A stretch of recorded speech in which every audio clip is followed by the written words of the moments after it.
nossas Bíblias no Evangelho do Evangelista Mateus, no capítulo 13. Nós vamos ler do verso 24 ao 30. Os irmãos encontraram? Mateus capítulo 13, verso 24 ao 30. Diz assim a poderosa palavra do Senhor. A parábola do joio. Propôs-lhes outra parábola, dizendo: o reino dos céus é semelhante ao homem que semeia a boa semente no seu campo.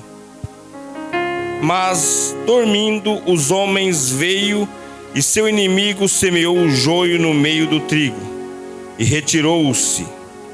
E, quando a erva cresceu e frutificou, apareceu também o joio. E os servos do pai de família, indo ter com ele, disseram-lhe: Senhor, não semeaste tu o teu campo boa semente? Por que tem então o joio? E ele lhes disse: um inimigo a quem fez isso. E os servos lhe disseram: queres, pois, que vamos arrancá-lo? Ele, porém, disse-lhe: não, para que, ao colher o joio, não arranqueis também o trigo com ele. Verso 30. Deixai crescer ambos juntos até a ceifa. E, por ocasião da ceifa, direi aos ceifeiros: colhei primeiro o joio e atai-o em molhos para queimar, mas o trigo ajuntai no meu celeiro. Amém? Irmãos, é uma palavra que há alguns dias, eu tenho até comentado com alguns obreiros, o Senhor colocou no meu coração e eu venho meditando nessa palavra. E é uma grande realidade da igreja brasileira hoje. É uma realidade. Eu quero falar da igreja brasileira porque é o país onde eu convivo, onde eu sei da informação da igreja. E essa palavra, essa parábola serve para um despertamento para a igreja, porque nós estamos vivendo dias terríveis, dia em que qualquer situação tira o crente da igreja, qualquer situação faz o crente desanimar, e ele não percebe o perigo que ele está correndo. E eu fiquei a meditar no meu coração. Eu falei: Senhor, me ajuda a passar tanto tempo na tua casa e não fazer o papel do joio. Se você perder 10 minutinhos do seu dia e pesquisar entre o joio e o trigo, você vai ver a semelhança que eles têm. São muito parecidos. E eu fiquei muito preocupado com isso. E depois, pesquisando e estudando, eu comecei a falar: Senhor, eu queria entender mais dessa palavra. E a primeira lição que a gente tira, irmãos, é que quando Jesus, ele permite, como um pastor, abra uma igreja e comece um trabalho, muitas vezes num bairro ou numa cidade desconhecida, ou num lugar afastado, que a igreja sempre foi assim. Chegava um corajoso, um pastor, começava a pregar a palavra, reunia o povo, geralmente na área da casa, num lugar, de repente tinha uma igreja formada. O diabo, ou no meio daquela igreja, ou próximo àquela igreja, implanta uma falsa igreja, um falso pastor, um falso evangelho. Por isso que é uma luta. Hoje eu estava conversando com um pastor, e ele me disse assim: mas contra essas outras religiões o diabo não luta, mas contra a igreja luta. E aquilo desceu mais ainda no meu coração sobre o que eu estava pesquisando. A gente percebe que a igreja, ela é atacada. E nós vemos igrejas por aí pregando um falso evangelho, tirando pessoas do caminho. É a questão da semente. E nós vamos aprender um pouquinho da semente. Eu queria que você abrisse a Bíblia em Gênesis 3. Gênesis 3. Gênesis 3:15, né? O capítulo 3 de Gênesis, do 1 ao 15, vai falar muita coisa para nós.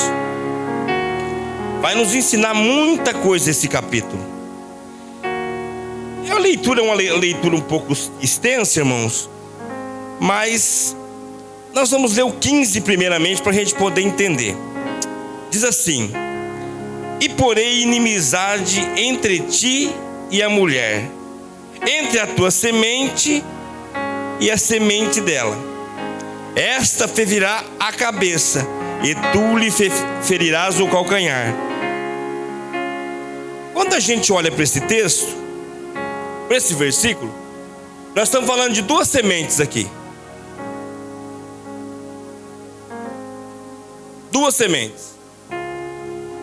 A primeira semente da mulher é Cristo. A semente da mulher é Cristo. E a semente do maligno? E a semente ruim? Eu fiquei pensando, né? Falei, Senhor, como é maravilhoso, a tua palavra esclarece tudo.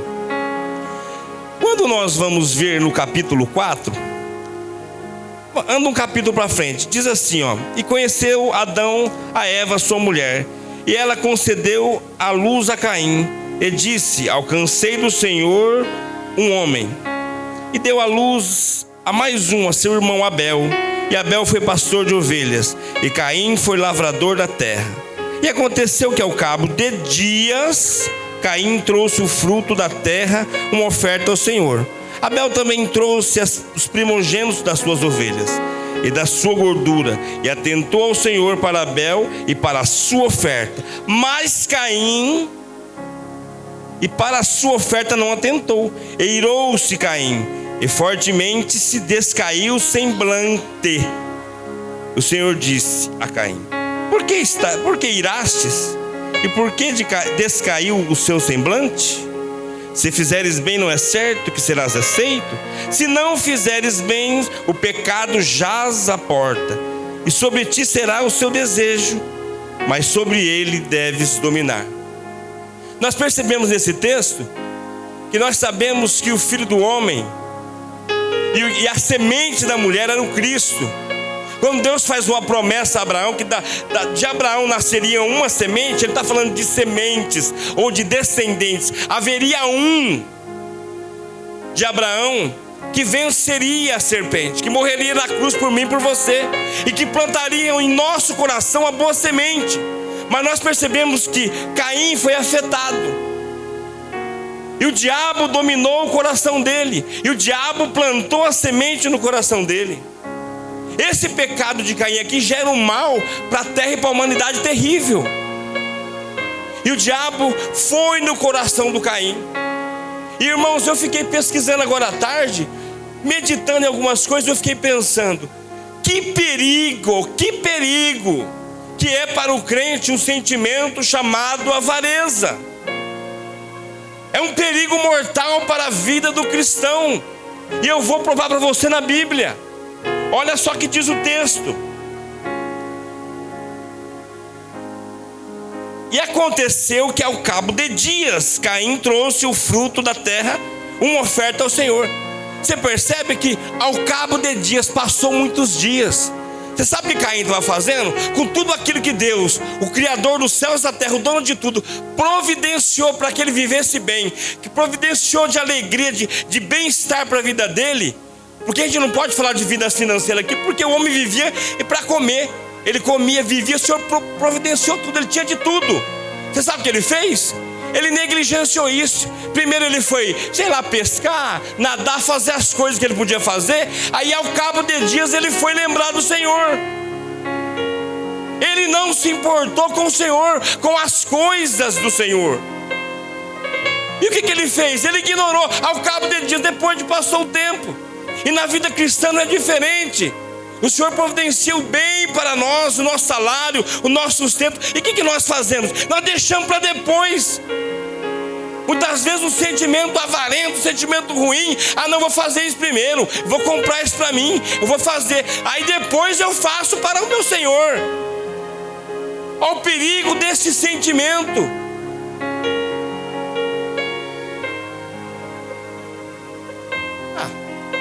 depois eu dou o dízimo, depois eu dou oferta, depois eu penso no missionário, depois eu penso na igreja. Irmão, você sabe por que você é abençoado? Porque tem uma igreja de porta aberta pregando a palavra.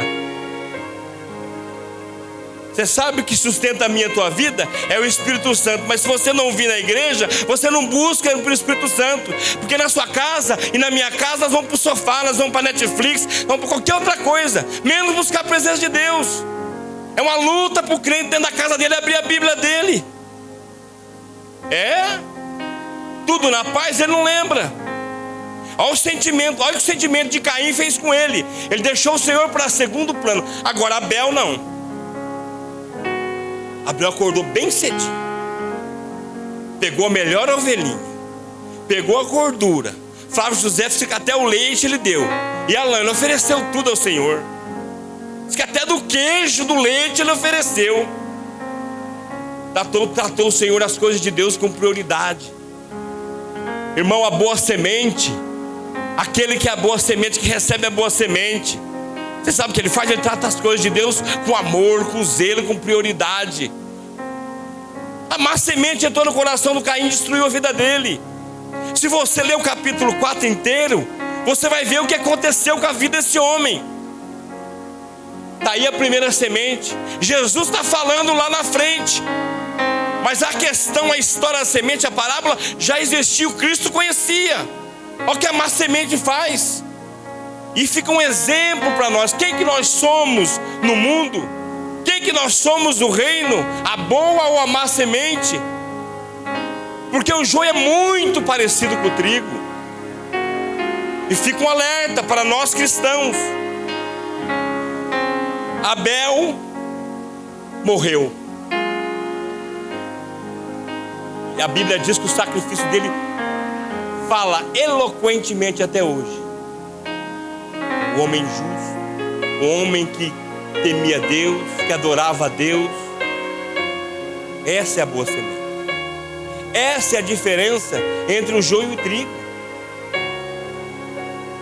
E o joio está no meio da igreja, e o joio está no mundo.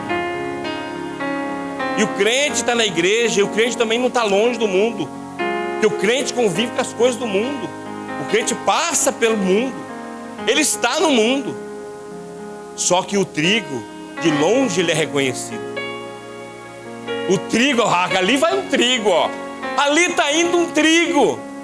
Ali não está indo um joio não, que parece. Tem gente de crente, parece com crente, tem gente de crente, mas não é crente. Mas o trigo ele é reconhecido. Eu fiquei pensando comigo nessa palavra. O primeiro que sofreu, irmão, vocês podem ter certeza, foi eu. Falei, Jesus, como eu preciso melhorar. Como eu preciso mudar, Jesus. O Senhor me ajuda a ser um trigo. Me ajuda, Senhor. Nós percebemos que neste momento, no verso 15 do capítulo 3, nós falamos de duas sementes. E porei inimizade entre ti e a mulher, e entre a tua semente e a semente, e a sua semente. Esta te ferirá a cabeça, e tu lhe ferirás o calcanhar. O Cristo, nascido de mulher, uma promessa feita a Abraão,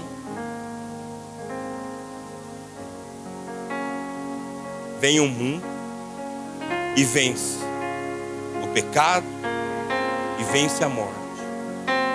E deixa um exemplo para nós, ó. Vocês tomem cuidado. Eu vou contar uma parábola para vocês aqui. Eu vou contar uma história para vocês. E ó, eu conheço antes da fundação do mundo essa história, mas eu vou contar uma parábola para vocês entenderem. Só para vocês entenderem. Agora você percebe que por que Jesus falava em parábolas? E os fariseus, os saduceus não entendiam, irmãos. Era uma linguagem dos camponeses. Olha que sabedoria. Então Jesus não foi lá falar difícil. Jesus foi falar simples. Uma fala que os camponeses entendiam e os doutores, os homens cultos não conseguiam compreender. Vou provar para você. capítulo 3 de Mateus. Capítulo 3 de Mateus. Eu arrumei um negocinho para marcar, que tem hora que ele ajuda, mas tem hora que ele atrapalha. Vamos lá, capítulo 3 de Mateus, no verso 7. Diz assim: e é muito bom a gente salientar nessa questão, que uma das sementes boa era João Batista. E a outra semente do maligno eram os fariseus saduceus. Eu vou provar para você. Abra sua Bíblia comigo no Evangelho de Mateus, capítulo 3, verso 7. Diz assim, ó: e vendo ele muitos dos fariseus e dos saduceus que vinham ao seu batismo, dizia-lhes: raça de víboras, quem vos ensinou a fugir da ira futura? Olha, João Batista contestando de certa forma. Ele tinha força, ele tinha moral como servo de Deus para falar raça de víboras. Agora percebe que no meio da igreja, ou no meio do povo de Deus, aqueles que eram para ser a boa semente, que eram os saduceus e fariseus, que conheciam a lei, conheciam tudo, andava, estava no templo, tinha tudo, levantou-se contra a semente, contra a boa semente, com aquele que servia a Deus. João Batista criado com os essênios, uma vida totalmente, um contraste à tradição judaica. Na verdade, o que era para ser igreja eram os saduceus e fariseus, mas vem alguém de fora fazendo o papel de igreja, falando: ó, vocês são raça de víbora. Quem vos ensinou a fugir da ira futura? Quem vos ensinou? Porque vocês conhecem o caminho da verdade, vocês conhecem a profecia, vocês leram Isaías, vocês conhecem tudo, e está fugindo da ira futura, está contestando a palavra de Deus. E João Batista pregava com força, um homem de vida santa, um homem que era o trigo, não era o joio, não estava negociando não com Roma, não.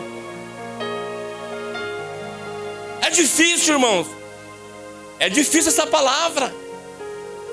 Você fazer uma análise da sua vida e falar: Senhor, eu estou há 5, 10, 20, 15, 30 anos na igreja, eu fiz papel de joio e de trigo, eu estou sendo o joio ou o trigo na igreja? Irmãos, eu tenho uma notícia boa: se você estiver sendo joio ou trigo na igreja, ainda está bom, você está na igreja. Agora lá no mundo, o prejuízo é grande. E nós temos que refletir em quem nós somos. Qual que é o nosso papel? O que as pessoas, ao olhar para a gente, estão identificando? É muito sério isso. E eu comecei a meditar nisso e falei: Jesus, me ajuda, Senhor. Me ajuda, que eu sou muito falho. Como eu preciso mudar, como eu preciso organizar minha vida para que eu não faça esse papel. Irmãos, é muito triste.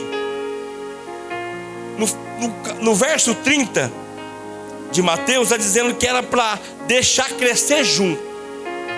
Se vai crescer junto, o que acontece quando vai crescer junto? Olha só: deixai crescer ambos juntos até a ceifa, e por ocasião da ceifa direi aos ceifeiros: colhei primeiro o joio e atai-o em molhos, para o queimar, mas o trigo ajuntai no meu celeiro. Olha o fim do joio aqui, ó.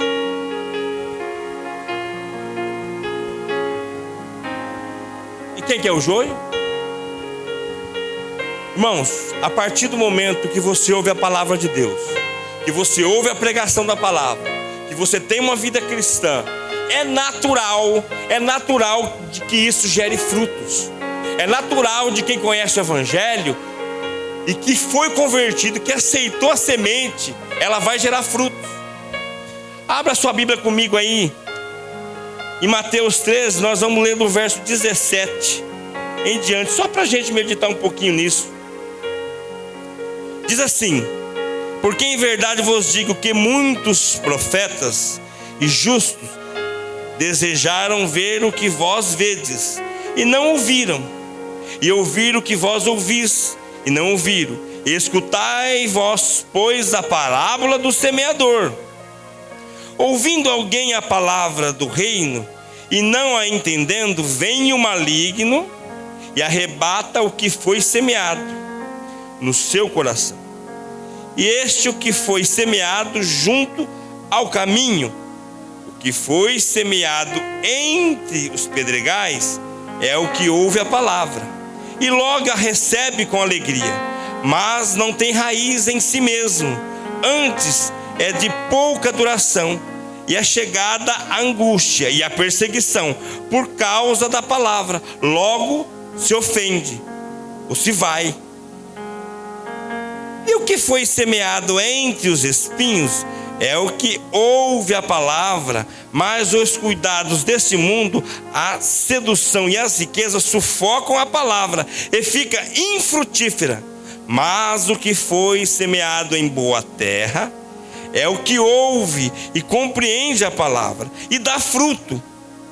E um produz 100, outro 70 e outro 30. Então você percebe nesse texto, o joio não dá fruto. Pode desligar esse ventilador, fazendo um favor? O joio não dá fruto. Agora o trigo dá fruto. E eu fiquei a pensar. E aqui não está direcionando ao pastor, aos obreiros. Não, aqui está falando com a igreja. Cada raminho de trigo aqui, ó, tem que dar fruto, irmão. Um 100, outro 70, outro 30. Se a sua vida não é uma pregação para ninguém, se a sua vida não influencia ninguém, se a sua vida não gera fruto para ninguém, toma cuidado. Eu fiquei pensando, eu tinha uns projetos com a minha esposa, e esse projeto está dando uma caixa lá, comprei para esse projeto frutificar, está dando uma caixa. Falei, Senhor, me ajuda a sair desse marasmo, dessa situação. Eu não quero ser joio, não. Você tem a oportunidade de receber a palavra, a boa semente, naturalmente que você dê fruto. Se você não convida ninguém para ir na igreja, se você não influencia ninguém, a sua vida está parada. Pastor, eu perco a salvação por isso. Você não perde a salvação, mas você chega no céu de mão branca. Você sabe por quê? Para você ser salvo é pela fé. A salvação é pela fé. Ah, mas o galardão é pelas obras. É pelo fruto que você dá. Pastor, se eu não crer em Jesus, você vai ser condenado. Você vai para o inferno, sabe por quê? É pelas obras, pelas más obras. Porque no dia do julgamento, ó, você fez isso, você não me aceitou, você não quis, você fez mais isso, você fez mais isso, ó, lago de fogo. O texto está dizendo aqui, vai ser juntado o joio, separado do trigo e ser jogado para queimar. Vai queimar onde? No céu não queima ninguém. No céu alegria.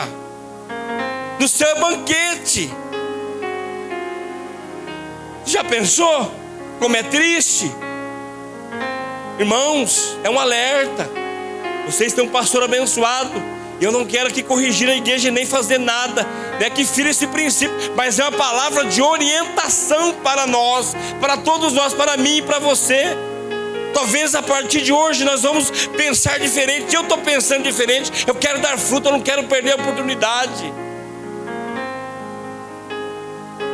Eu pedi, providencia para mim os folhetinhos, que eu quero fazer a obra. Não é só pregar aqui com a igreja linda, bonita dessa aqui, não. Eu quero fazer a diferença, é dar fruto. Em nós foi plantada a boa semente, em mim e em você. E nós temos que dar esse fruto.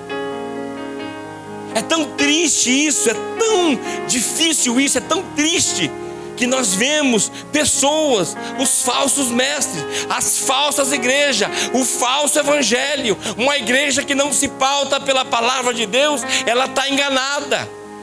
Paulo disse, ó, se vir outra pessoa, ou até mesmo um anjo, e pregar um outro evangelho, vos considere anátema, amaldiçoado. E nós vemos igrejas por aí colocando a profecia e o dom do homem acima da palavra. Nada está acima da palavra. A palavra que dá equilíbrio para a igreja. É a palavra que sustenta a igreja. Não é dom, não é revelação, não é nada disso. Paulo diz assim, 2 ou 3 profetizem e os outros julguem. Se nós vamos julgar, por acaso nós vamos julgar a Deus? Se é Deus que age, nós não podemos, não temos capacidade de ajudar a Deus. E por que Paulo disse isso? Sabe por quê, irmãos? Sabe por que recebe julgamento? Porque Deus falou 2 coisas, ele fala 4, 5. Por isso que recebe julgamento. Agora a profecia pode ser julgada. Agora eu quero ver quem tem capacidade de julgar essa palavra aqui, ó. Não existe ser humano que tem capacidade de julgar essa palavra. Sabe por quê? Ela é a verdade que liberta. Ela é a verdade que prospera. Ela é a verdade que enriquece. Ela é a verdade. Ela é tudo na vida do ser humano. Se eu e você estamos aqui, é por causa desta palavra. Você tem que amar esta palavra.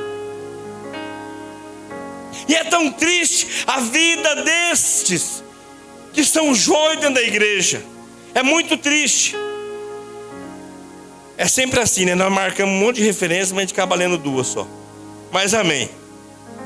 Vamos ler agora mais um pouquinho aqui, do verso 34 em diante, para a gente finalizar. Diz assim, Mateus 13, 34. Tudo isso disse Jesus por parábolas a multidão, e nada lhes falava sem parábolas, para que se cumprisse o que fora dito pelo profeta, que disse: abrirei em parábolas a minha boca, publicarei coisas ocultas desde a fundação do mundo. Abra sua Bíblia no Salmo 78.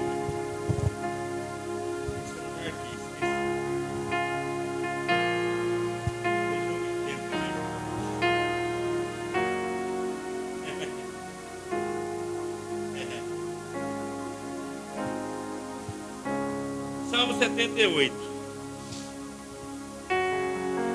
Olha lá, diz assim no verso 1: escutai a minha lei, povo meu. Inclinai os vossos ouvidos às palavras da minha boca.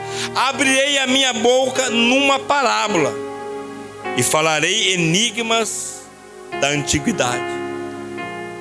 É uma profecia. Jesus até isso precisava se cumprir o que estava escrito. E ele falou com o quê? Em parábolas.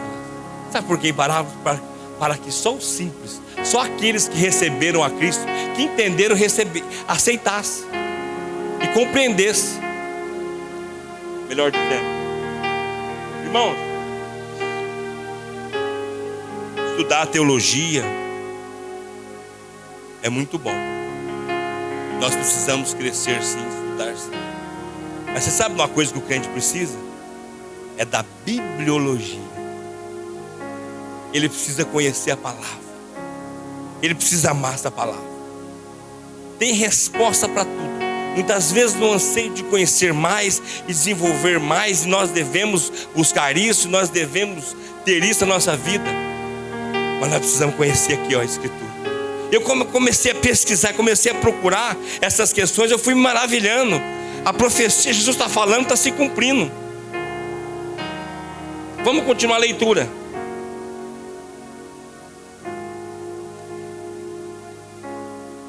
Publicarei as coisas ocultas desde a fundação do mundo. Jesus está falando lá eu falei da semente, lá no Gênesis, desde a fundação do mundo, lá no Gênesis, a respeito da semente, Jesus citou aqui, ó. Eu vou falar por parábolas a questão da semente desde a fundação do mundo. Então, tendo despedido a multidão, foi Jesus para casa, e chegaram a ele seus discípulos, dizendo: explica-nos a parábola do joio no campo. Graças a Deus, eles tiveram dúvida, eles não compreenderam. Você vê que os discípulos de Jesus não compreenderam e pediu para Jesus explicar. Entregou prontinho para nós, né? Porque aqui está explicadinho, ó. E ele respondendo disse: o que semeia a boa semente é o Filho do Homem. O campo é o mundo, e a boa semente são os filhos do reino, e os joios são os filhos do maligno. O inimigo que semeou é o diabo, e a ceifa é o fim do mundo, e os ceifeiros são os anjos. Assim como o joio é colhido e queimado no fogo, assim será na consumação deste mundo. Mandará o Filho do Homem aos seus anjos, e a eles escolherão de todo o seu reino tudo que causa escândalo e os que cometem iniquidade, e lançá-los-ão na fornalha de fogo. Ali haverá pranto e ranger de dente. Então os justos resplandecerão como o sol no reino de seu Pai. Quem tem ouvidos para ouvir, ouça. Olha o Cristo. Agora você imagina se os discípulos não têm essa dúvida. Charles Spurgeon fala assim, que graças a essa dúvida dos discípulos de Jesus, ele pôde esclarecer. Poderia parecer muita interpretação errada, mas Jesus deixou claro, ó, o campo é o mundo. Eu planto a boa semente e o diabo planta a má semente. Mas nós temos que vigiar. Pedro andava com Jesus e usou a boca para falar uma fala errada. O diabo tomou aquela situação. Judas. Então ele pode fazer isso comigo, com você. E esse dia o pastor pregou aqui no domingo e ele falou uma frase desse tamanhozinho na mensagem, que entrou no meu coração. Eu falei, eu preciso mudar isso urgentemente. Eu tinha um projeto, eu queria, cadê esse projeto, cadê isso? Eu estou fazendo o papel do joio, eu não vou dar fruto, eu estou dando fruto. E é muito sério isso comigo, com você. As coisas desse mundo roubam o lugar de Deus, roubam a prioridade de Deus na sua vida. O que tem tirado você da presença do Senhor? O que tem te desviado do caminho? O diabo está querendo plantar semente maligna, um esfriamento, um afastamento das coisas de Deus, da casa de Deus. Ah, mas eu vou no culto, o culto não estava bom, o culto não estava bom. Mas quem falou que o culto tinha que ser bom? O culto é para você ou é para Deus? Nós viemos aqui prestar culto. Estava sem instrumento, nós cantamos e adorando, e foi lindo. A igreja antigamente não tinha essa estrutura aqui não. Malemar tinha o violão, quando o músico faltava, que nem um momento de chuva, a igreja cantava, e eu revivi isso aqui hoje. A igreja cantando, a igreja adorando a Deus, prestando culto. Quem presta culto somos eu e você. O culto não é para te agradar, para ser gostoso para você. Eu comentei com o pastor hoje o seguinte, olha como é sério isso. Numa mesquita dos muçulmanos, você chega, tira o sapato, a meia, lava o pé, depois você entra para orar. Lá não tem grupo de jovens, não tem louvor, não tem nada. Nada que atrai o ser humano. Você sabe o que atrai eles lá naquele local? E é muita gente. É saber que lá existe um Deus que vai ouvir a oração deles. E eles passam horas orando ali, ó. Chega a fazer marca na testa. Mas não tem nada, pastor, não tem nenhum som, não tem nada. Com os judeus a mesma coisa. E agora a igreja tem que ser motivada porque tem alguma coisa. O que vai ter lá hoje? O que tem de bom? Que o Lucas vai tocar a bateria? O que está acontecendo? O Levi vai cantar? Não, irmãos. Ele, o Todo-Poderoso, ele está aqui. Ele quer receber o seu culto, a sua adoração. É a sua adoração que faz importância. Não é aquilo que você faz, é aquilo que você oferece de coração. Eu estou aqui para te adorar, porque só o Senhor é digno de toda honra e de toda glória. É o dono da minha vida. Eu não vim aqui para aparecer em vídeo, não. Eu vim aqui para adorar com os irmãos e falar aquilo que Deus colocou no meu coração. A igreja primitiva não tinha nada disso. A igreja primitiva, sabe o que tinha? Homens cheios do Espírito Santo, dispostos a adorar e a servir ao Senhor.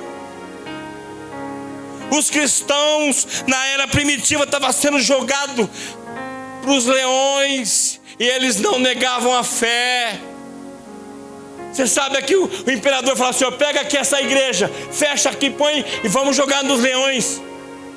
Você pensa que eles desistiam do evangelho? Que eles negavam a Cristo? Não, pode jogar para os leões. Nós vamos enfrentar. Faça uma reflexão, quem tem te tirado da presença de Deus? Cuidado para não ser lançado no fogo. é um aviso. A igreja passa por momentos difíceis e nós temos que ficar firmes. Eu louvo a Deus por essa igreja. Num dia de chuva, a igreja está cheia, glória a Deus. Mostra que é uma igreja que está estruturada na palavra, que não tem ninguém revelando nada aqui. A revelação aqui é a palavra de Deus. Que Deus possa falar melhor nos corações, amém? Glória a Deus.